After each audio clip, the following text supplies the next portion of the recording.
원주시 선거관리위원회가 선거법 위반으로 검찰에 고발한 주민자치위원은 모두 4명입니다. 이 중 1명은 자신의 SNS에 더불어민주당 후보자들의 지지를 호소하는 게시글을 36차례 올려 벌금 150만 원을 선고받았습니다. 재판부는 주민자치위원이 선거운동의 공정성을 훼손하고 유권자에게 부당한 영향을 끼쳤다면서도 단순히 게시글을 공유만 한 점을 참작했다고 설명했습니다.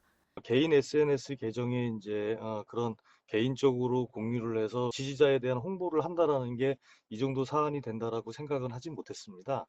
이 주민자치위원은 5월 중순 검찰에 고발된 이후 경찰과 검찰 조사, 기소까지 일사천리로 이어져 선고까지 3개월밖에 안 걸렸습니다.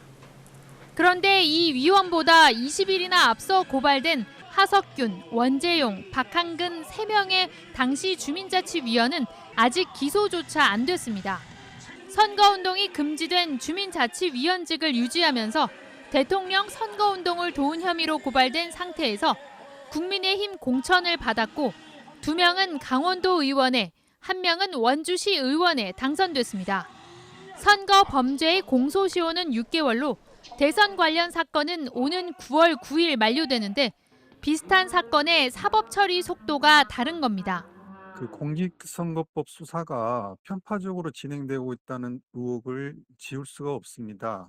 똑같은 혐의로 고발된 국민의힘 현직 지방의원 3명에 대한 수사는 늦장 수사.